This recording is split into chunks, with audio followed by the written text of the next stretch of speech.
Assalamualaikum warahmatullahi wabarakatuh. Halo Sobat IKMB semua yang ada di mana aja. Alhamdulillah kita ketemu kembali lagi di podcast catatan IKMB. Bagaimana kabar Sobat IKMB semua? Mudah-mudahan kita sehat-sehat selalu ya. Nah, Sobat IKMB, hari ini kita akan melanjutkan kembali tentang topik yang pasti Sobat IKMB mengenal tentang topik ini. Dan ini biasanya juga banyak dijalankan oleh orang-orang di luar sana, mungkin juga termasuk di Sobat IKMB semuanya. Nah, topik kita hari ini adalah tentang bagaimana yang dikatakan diet sehat. Yuk terapkan diet sehat, diet sehat. Nah, terkait dengan diet sehat, Sobat IKMB, di studio kita, alhamdulillah kita sudah bertemu dan berjumpa tadi, sempat berbincang-bincang ya pada Bu April. Halo Bu April, Assalamualaikum. Halo, waalaikumsalam. Apa kabar Bu April? Alhamdulillah baik. Alhamdulillah, mudah-mudahan kita sehat-sehat selalu ya Bu April ya. Begitu juga dengan Sobat IKMB yang ada di mana aja. Nah, Bu April, hari ini kita akan membahas tentang topik yang kalau saya pribadi ini menarik sekali loh Bu April. Nah, terkait tentang bagaimana kita menerapkan dari diet yang sehat. Nah, Sobat IKMB pasti tahu ya, yang dikatakan diet yang sehat itu seperti apa? Apakah diet yang selama ini Sobat IKMB sudah lakukan ya, sempat atau tidak sempat, atau pernah mengalami diet, menjalani diet tersebut tapi akhirnya gagal, atau sempat menjalani tapi akhirnya jadi lemes, atau sempat menjalani karena ikut orang, kemudian setelah motivasi itu hilang, kembali lagi nafsu makannya. Nah, Sobat IKMB, kita pengen tahu sebenarnya apa yang dimaksud dengan diet. Mungkin kalau saya pribadi diet itu mau kurus gitu ya kali Bu April ya. Atau mungkin dari segi definisi dulu deh Bu April, mungkin kira-kira apa sih yang dikatakan dengan diet gitu. Oke, gimana Bu April? Oke, baik Bu Ika. Sebenarnya secara sederhana diet, yang dikatakan diet itu adalah pengaturan pola makan gitu. Pengaturan pola makan. Yang kita atur itu adalah dari segi jenis makanan yang kita konsumsi, kemudian dari jumlahnya dan frekuensi kita mengkonsumsinya gitu. Jadi itu secara sederhana definisi dari diet. Diet ini sebenarnya secara umum kita lakukan untuk mempertahankan kesehatan tubuh. Itu yang paling penting gitu ya. Nah, tadi Bu Ika sudah sebutkan kalau diet itu identik dengan kurus ya, gitu betul. Ya. Jadi memang untuk diet ini sendiri Bu Ika, sebenarnya jenisnya sangat banyak sekali gitu ya. Jadi tidak hanya diet untuk penurunan berat badan, tapi juga ada diet untuk penyakit tertentu. Misalkan ada diet untuk pasien diabetes gitu ya, pasien hipertensi dan penyakit lainnya gitu. Jadi memang kalau misalkan kita berbicara tentang diet ini sangat luas sekali nih bahasannya. Betul, gitu ya. Betul. Jadi tidak hanya ditujukan untuk penurunan berat badan. Mumpung kita berbicara tentang diet ya Bu Ika, mungkin saya mengingatkan kembali kepada Sobat IKMB yang berada di rumah gitu ya. Pemerintah kita sudah meluncurkan sebuah pedoman yang bisa kita terapkan untuk mencapai status kesehatan yang optimal, itu dengan pedoman gizi seimbang gitu ya. Nah, di pedoman gizi seimbang itu kalau mungkin kita dulu kenalnya 4 sehat 5 sempurna. Betul, ya. Jadi itu di SD dulu itu harus tahu tuh 4 sehat, kita nyambungnya 5 sempurna gitu ya. Sudah berubah ya? Sudah berubah. Sekarang sudah disesuaikan nih Bu Ika dengan kondisi masyarakat kita yang sekarang gitu ya. Kalau sekarang kan kita tahu nih perubahan dari epidemiologi penyakit itu kan sudah banyak mengarah kepada penyakit yang tidak menular gitu ya. Jadi obesitas semakin banyak. Nah, makanya pemerintah kita meluncurkan satu pedoman ini yang bisa menjadi guideline untuk masyarakat kita gitu, yaitu pedoman gizi seimbang. Nah, di pedoman gizi seimbang ini Bu Ika, dia tidak hanya mengatur tentang konsumsi pangan atau konsumsi makanan ya. Jadi ada pilar yang lain, misalnya ada yang berisi informasi tentang penerapan hidup bersih gitu ya. Jadi kita harus rutin mencuci tangan gitu. Kemudian ada juga informasi tentang kita harus melakukan aktivitas fisik dan olahraga secara teratur. yang terakhir yaitu kita harus memantau berat badan secara teratur Bu Ika. Jadi tidak hanya tentang konsumsi makanan seperti pada 4 sehat 5 sempurna gitu. Berarti lebih kompleks lagi ya Bu April Betul, ya. betul. Yang kita katakan pedoman gizi seimbang yang sudah dikeluarkan oleh pemerintah itu ternyata tidak serta-merta hanya mengatur terkait dengan diet saja semua. Ternyata ada hal-hal lain, contohnya tadi bagaimana cara mencuci tangan, kemudian bagaimana apa tadi Bu April untuk menjaga aktivitas fisik, berolahraga. Wah, ini benar-benar diatur ya oleh pemerintah di dalam pedoman tersebut. Nah, gitu Sobat IKMB. Jadi tadi Bu April sudah menjelaskan terkait dengan apa sebenarnya definisi diet yang benar gitu. Jadi kita tidak terkotak nih selama ini hanya taunya oh diet ya, oh diet ya nggak mau makan, oh diet ya gitu ya. Enggak, ternyata dari definisi dari diet itu sendiri ternyata adalah pengaturan pola makan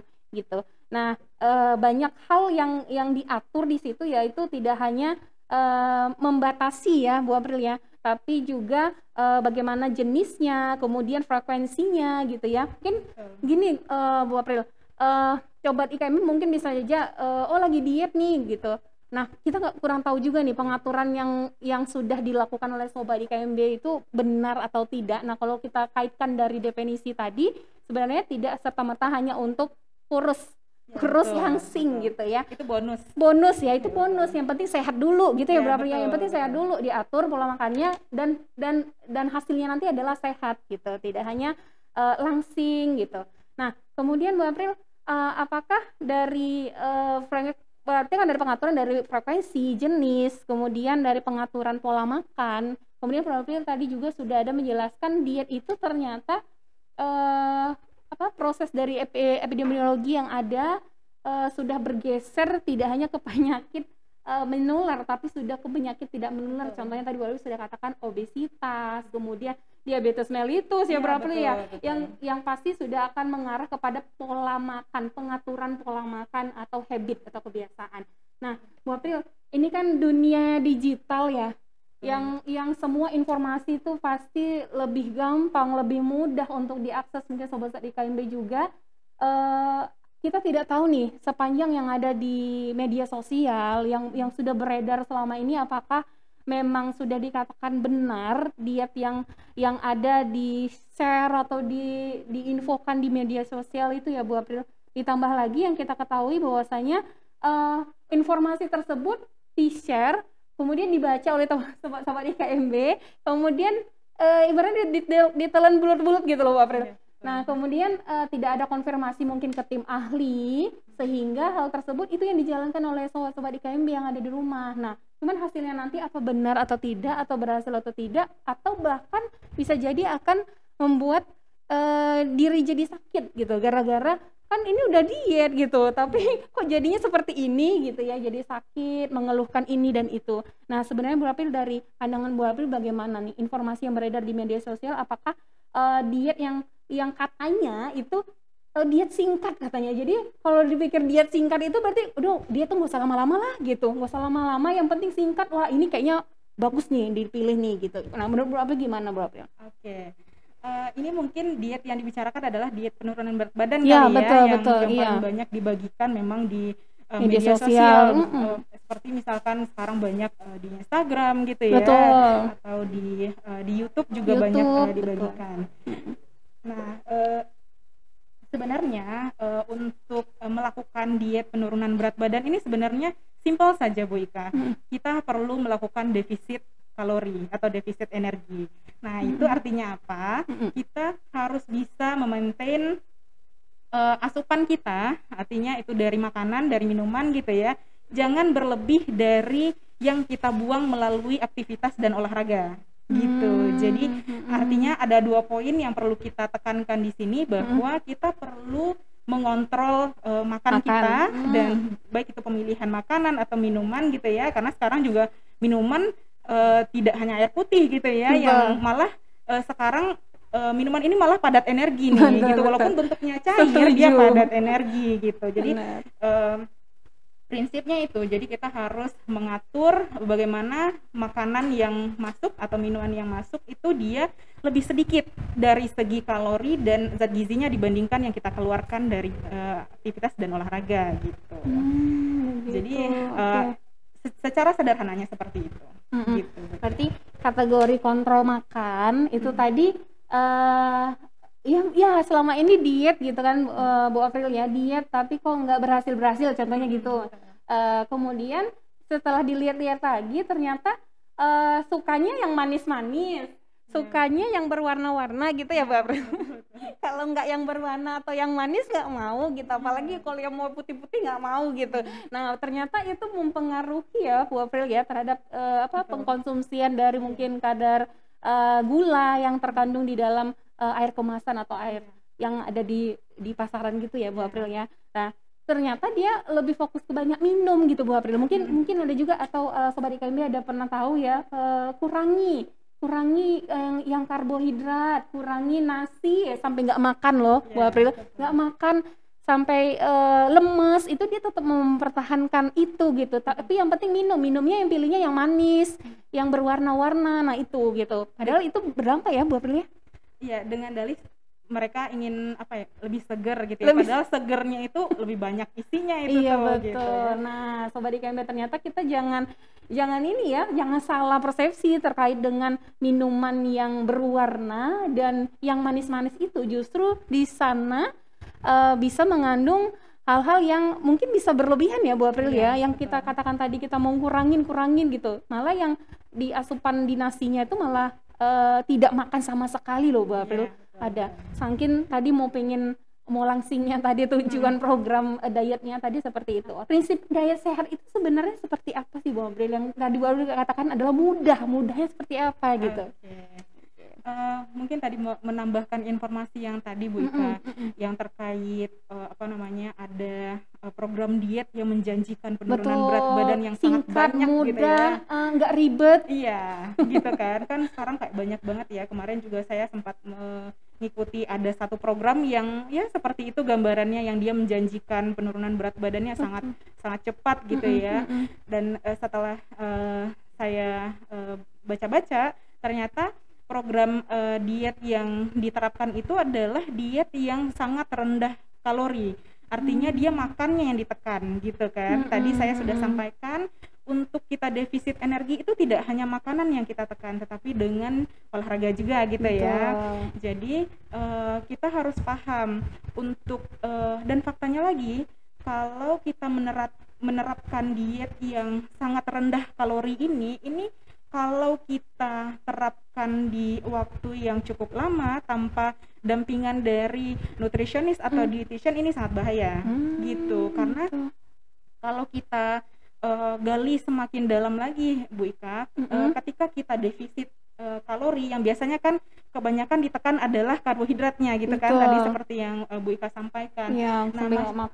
Masyarakat kita mungkin lupa atau mungkin belum tahu bagaimana cara kerja tubuh kita ketika dia defisit gitu. Jadi ketika dia defisit itu Sobat IKMB, yang terjadi di dalam tubuh kita itu karena dia tetap kebutuhannya itu sesuai dengan yang seharusnya. Misalkan untuk menjalankan fungsi tubuh kita butuh sekian kalori, butuh sekian karbohidrat gitu ya. Ketika kita tidak memberikan masukan dari makanan atau minuman, itu malah yang terjadi adalah karbohidrat yang kita butuhkan ini dikonversinya dari substrat lain yang bukan karbohidrat. Bisa itu yang ditarik adalah protein otot kita, gitu. Bisa dari asam lemak, bisa juga dari substrat yang lain. Nah ini bahaya nih Bu Ika.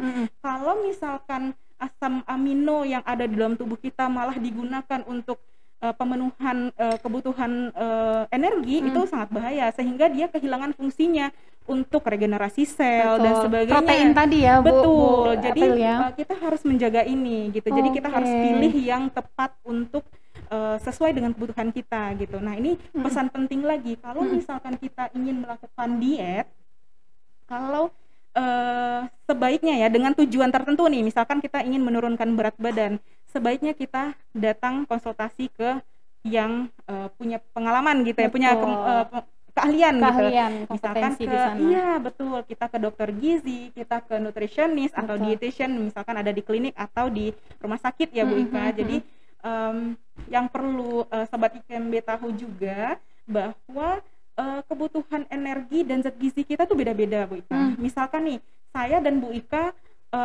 jenis kelaminnya sama nih, dan kita berada di usia produktif. Betul. Kita tidak bisa dipatok punya kebutuhan yang sama gitu, karena dari segi usia kita berbeda misalkan gitu, dari segi aktivitas kita berbeda, dari segi tinggi badan, berat badan kita berbeda, dan kondisi kesehatan kita berbeda. Nah itu faktor-faktor itu sangat berpengaruh terhadap jumlah energi dan zat gizi harus kita konsumsi untuk menjalankan fungsi tubuh kita gitu. Jadi itu kenapa kita butuh dampingan dari ahlinya gitu Bu Ika. Iya, oke, biar jangan salah jalur dan salah jalan tadi Sobat IKMB. Jadi benar bahwasanya kita tidak hanya menjalankan diet yang kabarnya itu cepet, sehat, simple gitu, dalam mudah, kemudian tiba-tiba langsing, nah gitu. Ternyata itu bisa menjadi berdampak kepada tubuh kita sendiri. Nah, mudah-mudahan itu kita bisa hindari untuk hal itu ya, Bu April ya. Nah, jadi tadi Bu April sudah menjelaskan ya, Sobat IKMB semua, bahwasanya itu udah ada proporsinya masing-masing gitu. Artinya kita tidak hanya mengurangi dari yang misalnya karbohidrat. Hati-hati kalau tidak ada karbohidrat, justru yang diambil dari proteinnya. Protein bagaimana nanti tugasnya, bahan dasarnya dari protein berkurang sehingga regenerasi sel-sel tubuh kita juga berkurang, terhambat akhirnya, sehingga bisa menyebabkan penyakit-penyakit yang lain ya, Bu April ya. Oke, Bu April. Nah, kemudian Bu April, dari keterangan kita nih, dari sepanjang tadi, kalau misalnya nih Sobat IKMB pengen tahu lebih banyak nih, pengen tahu lebih banyak terkait dengan seperti apa sih gizi, kemudian diet yang baik, kemudian bagaimana dampaknya pada kesehatan, bagaimana nih Bu April? Oke, kita lanjut tadi ya, kalau berbicara diet yang sehat, kalau pada kondisi masyarakat umum, kalau saya sih menyarankan untuk menerapkan gizi seimbang gitu ya. Dan di gizi seimbang itu sudah dijelaskan tuh Bu Ika, bagaimana cara kita mengonsumsi pangan, yaitu bervariasi, karena kita tahu bahwa tidak ada superfood ya, yang satu jenis makanan itu mencakup semuanya. Betul, mengandung semua zat gizi, itu nggak ada. Jadi kita harus substitusi dari pangan yang berbagai lain. macam. Betul, jadi setiap kita makan itu harus ada karbohidrat, harus ada protein, sayur, buah gitu ya Bu Ika. Iya, benar-benar. Nah itu kenapa perlu sekali kita menjalankan gizi seimbang. Nah yang kedua adalah kita untuk mencapai tujuan penurunan berat badan tadi, selain kita menekan atau mengatur pola makan, kita juga harus rutin untuk berolahraga nih, yang paling penting nih. Olahraga, yang mager nih malas gerak. Ternyata dituntut kita harus olahraga. Kalau di kampus kita bagus ya, jadi untuk naik ke lantai paling atas kita harus menggunakan tangga. Ingat, naik tangga itu juga memecah kalori loh. Betul ya. Iya, benar. Jadi sering-sering lah turun naik tangga ya. biar programnya tercapai ya. Iya, betul. Jadi Sobat IKMB juga kalau misalkan mau melakukan olahraga, ini ada guideline juga nih. Jadi untuk yang normal biasanya 3-5 kali nih Bu Ika, frekuensinya 1 minggu gitu. Jadi dengan durasi minimalnya 30 menit. Jadi kenapa dianjurkan 30 menit itu untuk kalau yang pertama kan biasanya untuk kardio dulu tuh.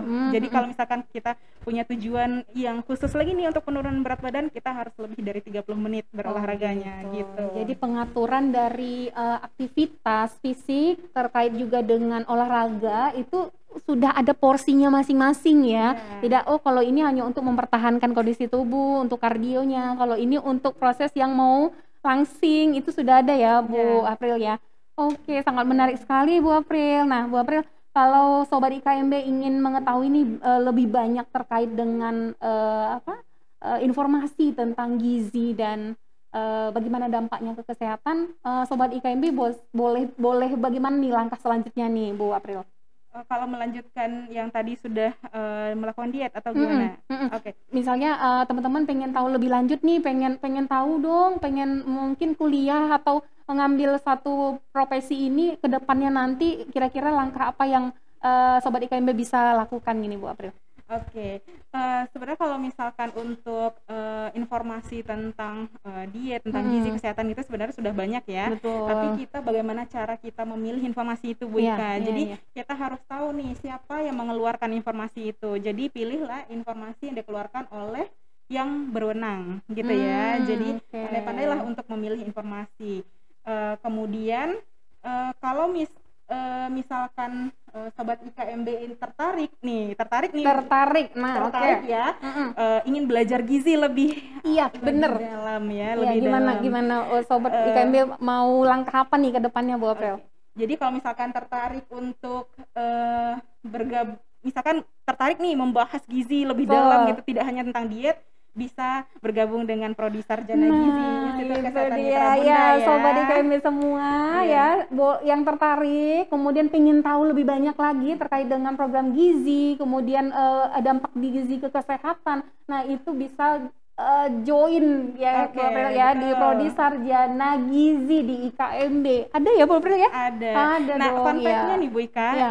prodi sarjana gizi kita ini adalah Mhm. prodi sarjana gizi pertama di, Kepulauan Riau dan, Wah, oke. sampai saat ini masih satu-satunya. Masih satu-satunya. Iya, betul. Jadi kalau misalkan, sobat IKMB ingin, belajar lebih dalam, mari bergabung dengan kami ya, gitu. Jadi kita akan belajar lebih dalam lagi tentang gizi, diet, dan, aspek lainnya. Karena, Mhm. mungkin yang perlu saya sampaikan Bu Ika untuk, di prodi gizi ini sendiri dia tidak, pembahasannya tentang, diet saja, Mhm. tidak hanya, terkait dengan gizi klinis saja, tetapi juga ada gizi masyarakat, Mmm. kemudian ada juga gizi penyelenggaraan, makanan gitu ya. Oh Jadi, gitu. dengan ini kita bisa Mhm. tahu bahwa untuk lingkup atau aspek pekerjaannya sangat luas Oh, gitu. oke. Jadi Di kita mana aja tuh, Bu April? oke, untuk, lapangan pekerjaan Mhm. tentunya ya, dari segi pemerintah kita bisa, lulusan sarjana gizi ini bisa bekerja di Kementerian Oke, Kesehatan, kemudian mhm. bisa di Dinas Dinas Kesehatan gitu ya, kesehatan, oke. Puskesmas, dan swasta ini bisa, di rumah sakit, kemudian bisa di, institusi penyelenggara makanan atau perusahaan makanan ya Mhm. sebagai QC, atau di restoran, bisa Di juga di catering hotel. hotel, Ah, benar. Jadi betul. memang, sangat luas sekali gitu, Mhm. jadi tidak hanya di rumah sakit. Jadi kalau misalkan sobat IKMB yang, mengikuti podcast hari ini perlu tahu juga nih gitu. Nah, oke, mantap sekali Bu April. Sepertinya udah nggak bertanya-tanya lagi nih ya, Sobat IKMB semua. Ternyata peluang bekerja di lulusan dari sarjana gizi itu banyak sekali. Tadi Bu April sudah jelaskan ya. Ternyata tidak hanya di institusi instansi pemerintah saja gitu ya, swasta oke, atau mungkin mau jadi chef bisa ya? Kalau Bisa. chef dia berbeda. Oh beda ya? Oh Kalau beda.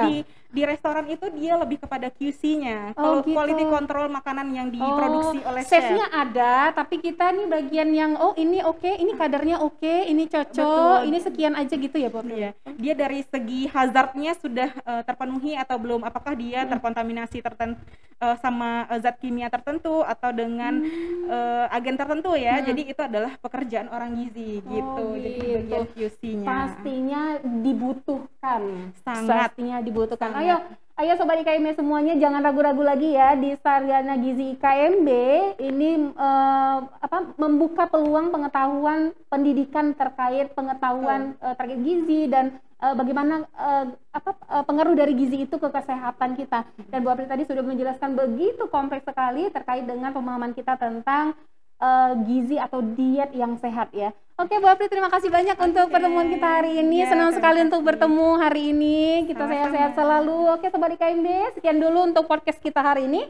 Tetap terus ikuti dari channel kita Institut Kesehatan Mitra Bunda TV karena kita akan selalu menyajikan podcast-podcast dengan tema-tema topik yang menarik. Salam dari saya Ika. Assalamualaikum warahmatullahi wabarakatuh.